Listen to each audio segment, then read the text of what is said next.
বিসমিল্লাহির রহমানির রহিম। আসসালামু আলাইকুম। কেমন আছেন বন্ধুরা? আশা করি আল্লাহর রহমতে ভালো আছেন। আমিও আল্লাহর রহমতে তোমাদের ভালোবাসায় আমার পরিবার নিয়ে অনেক ভালো আছি। আজকে আরেকটা রান্নার রেসিপি নিয়ে আসছি। কেমন আছো সবাই? অবশ্যই আল্লাহর রহমতে ভালো আছো। দেশ ও দেশের বাইরে আমার ভিডিওটা যে বন্ধুরা দেখতেছো সবাইকে অসংখ্য অসংখ্য ধন্যবাদ, অনেক অনেক ভালোবাসা, অনেক অনেক শুভকামনা। এই যে আজকে এই রেসিপিটা মজাদার আমি রেসিপি নিয়ে আসছি, দেখতে থাকুন, অবশ্যই ভালো লাগবে, পুরো ভিডিও জুড়ে থাকেন। দেখুন এখানে আমি নিয়েছি কচুর ডুগা। এগুলো হচ্ছে বড় কচু, যে কচুটা আছে অনেক বড় কচুর ডুগা। আপনারা কি বলবেন অবশ্যই কমেন্টসে বলে যাবেন। আমাদের চট্টগ্রামের ভাষায় এটাকে ডুগাই বলি আমরা। এগুলো আমি ভালো করে ছিলে নিয়েছি। আঁশটা ফেলে দিতে হবে, লতি যেভাবে ছিলে সেভাবে আঁশটাকে ছিলে ফেলতে হবে, সেই প্রসেসে না ছিলতে হবে লতির মতোই। সাজনার ডাটা যেভাবে ছিলে সেভাবে দেখুন আমি একটা কুটিয়ে দেখিয়ে দিচ্ছি, এভাবেই কিন্তু তুলে ফেলতে হবে আঁশটা। আর বন্ধুরা যারা আমার চ্যানেলে নতুন বন্ধু আছে অবশ্যই চ্যানেলটিকে সাবস্ক্রাইব করে বেল আইকনটি অল করে দিবা, যেন আমি ভিডিও দেওয়ার সাথে সাথে তোমাদের মাঝে পৌঁছে যায়। আর বন্ধুরা যারা আমার পুরাতন বন্ধু আছে সবাইকে অসংখ্য অসংখ্য ধন্যবাদ, অনেক অনেক ভালোবাসা ও শুভকামনা রইল তোমাদের জন্য। এটা আমি চুলার মধ্যে বসিয়ে দিয়েছি একটা হাঁড়ির মধ্যে দিয়ে, তারপরে এখানে আমি ঠান্ডা পানি নর্মাল পানি দিয়ে দিচ্ছি। ঠান্ডা অবস্থায় কিন্তু নর্মাল পানিটা দিতে হবে, না হলে গলা ধরবে, গলা চুলকাবে, কচু জিনিস, সেজন্য গরম পানি ঠান্ডা পানিটা দিয়ে আমি চুলার উপরে বসিয়ে দিয়েছি। দেখুন এক পাতিল দিয়েছি, কমে গেছে, এগুলো কিন্তু কমে যায়। এগুলো উল্টে পাল্টে আমি আবার উপরেরটা নিচে দিচ্ছি যেন ভালো করে সিদ্ধ হয়ে যায়, সেই জন্য ভালো করে কিন্তু সিদ্ধ করে নিতে হবে। ভালো করে সিদ্ধ করে না নিলে কিন্তু গলা ধরবে, খাওয়া যাবে না, এই জন্য ভালো করে নিতে হবে। আরও কিছু বাকি ছিল সেগুলো আমি এগুলো কমে গেছে আর কি, এগুলো দিয়ে দিচ্ছি। অনেকগুলোই হয়েছিল, কচুর টুকা কিন্তু কমে যায়। এক পাতিল কচুর টুকা আমার এক বাটি হয়েছিল, কমে যায়, সেই জন্য ভালো করে সিদ্ধ করে রান্না করতে হবে যেন গলা না ধরে, সেই জন্য। আর আপনারা কিভাবে রান্না করেন অবশ্যই কমেন্টসে বন্ধুরা বলে যাবেন। আর এটাকে কে কী নামে বলেন, কোন ডিস্ট্রিক্টে, অবশ্যই বলে যাবেন। আর এটা কিন্তু অনেক মজা, আমার অনেক প্রিয় খাবার। এই ডুগা ভাজিটা আমার কাছে ভীষণ ভীষণ ভালো লাগে, অনেক মজা। এগুলো দিয়ে তো আপনারা এক প্লেট ভাত খাওয়া যাবে নিমেষে, মাছ মাংস কিচ্ছু লাগবে না। এভাবে রান্না করে নেবেন, আমি যে প্রসেসে দেখাচ্ছি সেই প্রসেসে অবশ্যই রান্না করে নেবেন। তারপর এখানে আমি নামানোর আগে দিয়ে আমি এখানে হলুদ গুঁড়া দিয়ে দিচ্ছি। আপনারা চাইলে স্কিপ করতে পারেন, হলুদ গুঁড়া না দিলেও সমস্যা নেই। আমি যেহেতু ভিডিও করি সেই জন্য সুন্দরের জন্য দিচ্ছি, হলুদ গুঁড়া না দিলেও সমস্যা নেই, এমনিও রান্না করা যায়। ভালো করে সিদ্ধ করে নিচ্ছি, উল্টে পাল্টে দিচ্ছি। প্রায় 20 মিনিটের উপর আমি এটাকে চুলার আঁচটা কমিয়ে সিদ্ধ করে নিয়েছি। যেহেতু কচু তরকারিটা অবশ্যই একটু ভালো করে সিদ্ধ করতে হবে, না হলে গলা ধরবে, খাওয়া যাবে না। 20 মিনিটের উপর আমি কিন্তু এটাকে সিদ্ধ করে রান্না করে নিয়েছি। দেখুন এক পাতিল কচু অল্প একটু হয়ে গিয়েছে। আপনারা সেম প্রসেসে এইভাবে রান্না করবেন আর গলা ধরবে না। অনেকজনে বলে কচু রান্না করলে গলা ধরে, আমি যে প্রসেসে দেখাচ্ছি সেই প্রসেসে কচুটা রান্না করবেন, একটু গলা ধরবে না। এরকম নিরামিষ কচুর ডুগা দিয়ে কিন্তু আপনার মাছ মাংসকে হার মানাবে, অনেক মজা, অনেক মজা।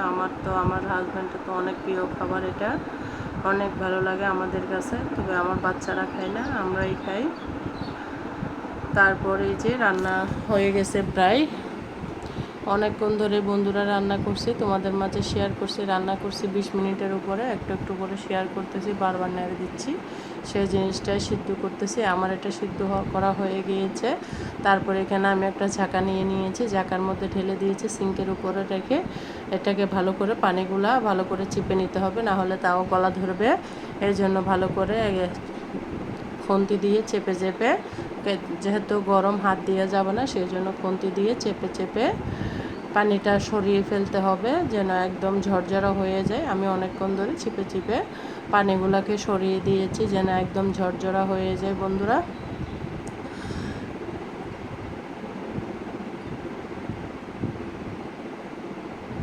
দেখুন চিপার পর অল্প একটু হয়ে গিয়েছে, পানিটা সরিয়ে দিয়েছি ভালো করে চিপানোর পরে। এবার আমি চুলায় চলে যাচ্ছি, চুলার মধ্যে তেলটা বসিয়ে দিয়েছি।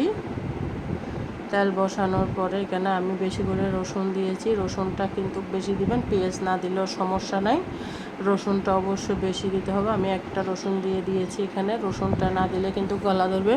কচুর মজা হচ্ছে রসুন দিলে কচুতে অনেক টেস্ট বেড়ে যায়। রসুন ছাড়া কিন্তু কচু খাওয়া যাবে না, সেই জন্য বেশি করে রসুন দিতে হবে। তারপরে এখানে আমি দিয়ে দিয়েছি কয়েকটা শুকনো মরিচ। এই অল্প একটু উপকরণ দিয়ে আপনারা মাছ মাংসকে হার মানাবে। এই রেসিপিটা বানিয়ে নিন, অবশ্যই ভালো লাগবে। এরকম রেসিপি মুখরোচক খাওয়া অনেক মজা, অনেক সুস্বাদু খাবার, ভিটামিনে ভরপুর। কচুতে আছে প্রচুর আয়রন, এজন্য সবার কিন্তু প্রচুর ডুগা যায় কিছু আছে, সব খাওয়া দরকার। কচুতে আছে প্রচুর ভিটামিন, আয়রন, যেটা চোখের জন্য অনেক ভালো কচু। তারপর আমি এখানে পরিমাণ মতো লবণ দিয়ে দিচ্ছি। লবণ দিয়ে একটু নেড়ে চেড়ে দিচ্ছি, একদম ব্রাউন কালার করে ভেজে নিয়েছি যাতে ফ্লেভারটা ভালো মতো কচুর মধ্যে ঢুকে। সেই জন্য আমি ভালো করে ভেজে নিচ্ছি, একদম লাল করে। পেঁয়াজ না দিলেও হবে, আমি একটু করে দিয়েছি। রসুন দিয়ে ভাজি করা যায়। তারপর কচুগুলো আমি তেলের মধ্যে দিয়ে দিচ্ছি। কেমন হয়েছে আমার কচুর ডুগা রান্নাটা অবশ্যই বন্ধুরা কমেন্টসে বলে যাবেন। এখানে নাড়াচাড়া করতে হবে, নাড়াচাড়া করে রসুন আর পেঁয়াজ তেল একসাথে মিলিয়ে দিতে হবে কচুর সাথে, না হলে খেতে ভালো লাগবে না। সেই জন্য ধৈর্য ধরে অবশ্যই নাড়াচাড়া রান্না করবেন বন্ধুরা। বারবার কিন্তু আমি নেড়ে চেড়ে দিচ্ছি।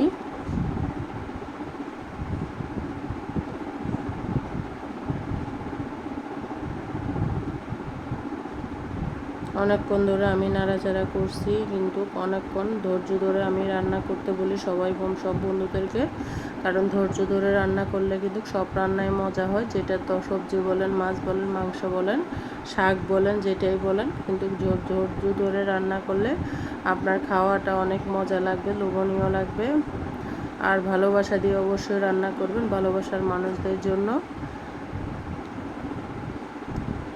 তেলের পরিমাণটা একটু বেশি দিবেন, কারণ ডুগা ভাজিতে তেলটা না হলে কিন্তু ভালো লাগে না। আমি তেলটা একটু বাড়িয়ে দিয়েছি, কারণ কচুর ডুগাতে দেখুন আমি তেলটা একটু বাড়িয়ে দিয়েছি, কারণ তেলটা কম হলে কচুর ডুগাটা খেতে কিন্তু তেমন ভালো লাগবে না। সেই জন্য বন্ধুরা অবশ্যই তেলটা একটু বাড়িয়ে দিবেন। আর মরিচটা আপনাদের স্বাদ মতো দিবেন, মরিচ ঝালটা আপনারা যেমন খাবেন। আর কচুর ডুগাটা এমনি মিষ্টি হয়, ঝাল হলে কিন্তু তেমন খেতে ভালো লাগে না। কচুর ডুগাতে অনেক মিষ্টি হয়। আমার রান্না করলে কিন্তু সবসময় মিষ্টি লাগে ভাতের সাথে খাওয়া। আর মিষ্টি লাগে যে, সেই জন্য ভাতের সাথে খেতে ভালোই লাগে, খারাপ লাগে না। অনেক মজা হয়েছিল খাওয়ার পরে বন্ধুরা। ভিডিওটা তোমাদের মাঝে শেয়ার করতেছি, তোমরা দেখে নিবা। আর এই প্রসেসে অবশ্যই রান্না করে খাবা। এটা এরকম স্টাইলে কিন্তু চট্টগ্রামের মানুষেরা রান্না করে। বিভিন্ন ডিস্ট্রিক্টে কিন্তু আমি দেখেছি অন্যভাবে রান্না করে, কচুর সাথে মিলিয়ে রান্না করে।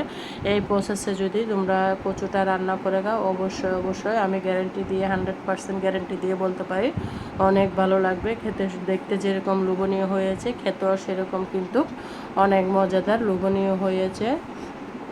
দেখুন খুব সুন্দর। আমি গরম ভাত দিয়ে খেয়েছি, অনেক মজা লাগছে।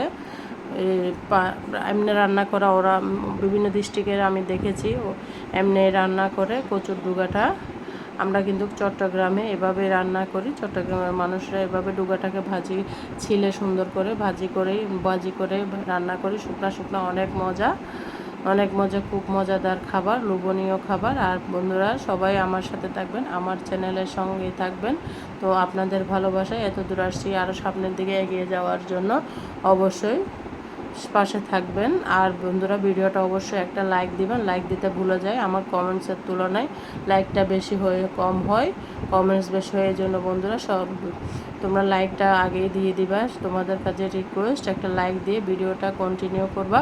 আর ভিডিও জুড়ে যারা এতক্ষণ পর্যন্ত আমার ভিডিওতে দেখেছেন, দেশ ও দেশের বাইরে যারা দেখেছেন, সবাইকে অসংখ্য ধন্যবাদ। অনেক ভালোবাসা ও দোয়া রইল, শুভকামনা রইল বন্ধুরা।